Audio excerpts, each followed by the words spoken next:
Characters are the cornerstone of every great novel. But how do you go about creating them? Well, stick around and I'll show you my proven method of how I create my characters.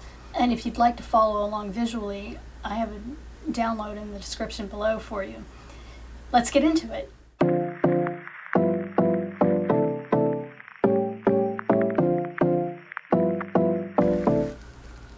Hey everyone, today I wanted to talk about characters. You know, they're the main cornerstone of every good story. So how do you build a good character? This is how I would go about building my own characters for my stories. First, I usually pick a subject that the main character is going to obsess over.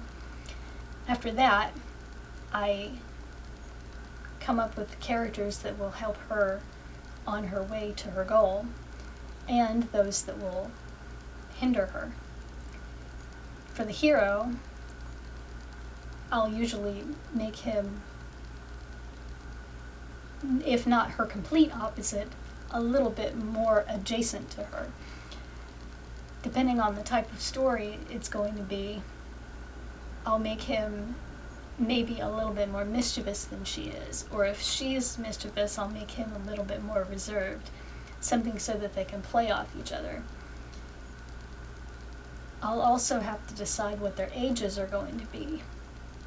Usually in my stories, they're somewhere between 18 and 25 years old, although I have a series or two where the characters are a little bit older than that, more like in their 30s. After I've decided that, let's say I'm writing one of my historical romances, I'll usually make the hero and heroine pine for each other. In other words, maybe they were friends to begin with and had started developing stronger feelings for each other. So the heroine, I'll have her go to a party with another gentleman that drives the main hero up the wall. And then I'll put him in the same ballroom and have him watching her dancing with the other guy and see how he can butt in and maybe embarrass her a little and see the sparks of that. After that, I'll have them meet up more and more often. Maybe they bump into each other out on the street somewhere, or they end up at the same conference. And then I'll throw in a little conflict. Maybe I'll have them trying to figure out how to escape the bad guys. Maybe they'll end up on the caboose of a train. And while conflict is a good thing in a story, I'm bigger on inner conflict than outer conflict.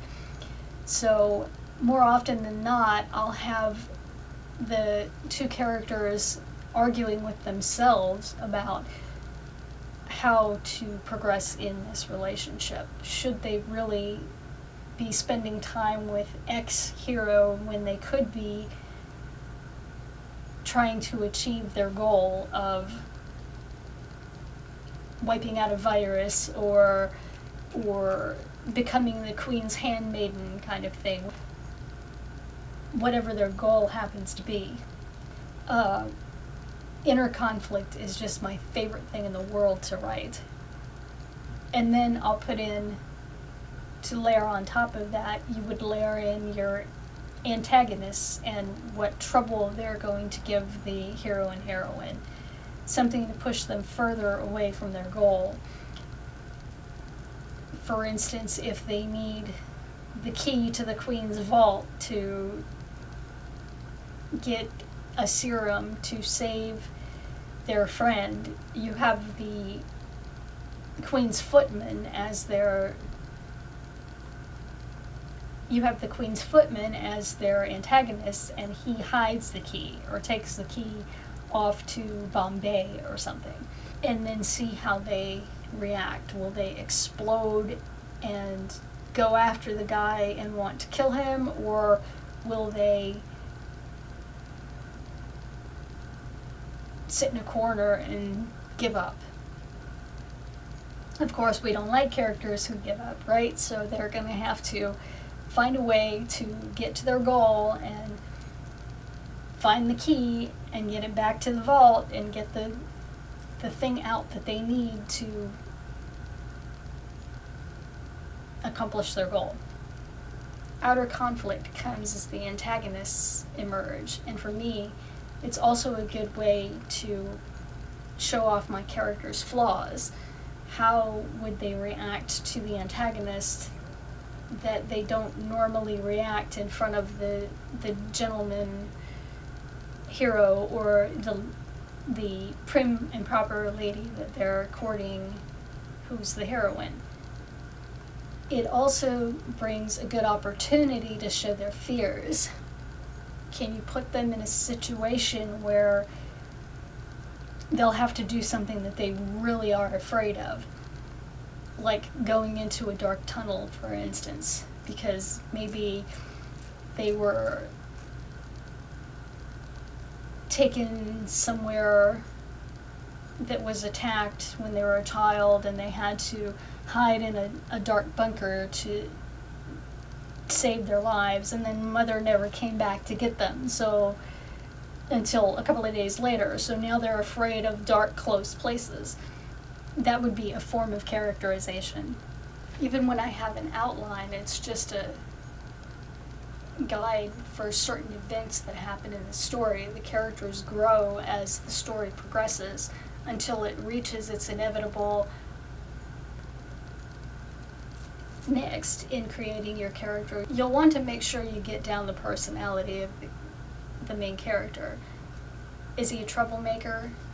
Is she timid? Is she a thrill seeker? Is he a nerd, so to speak? In the 19th century, they didn't call them nerds, but you get the point.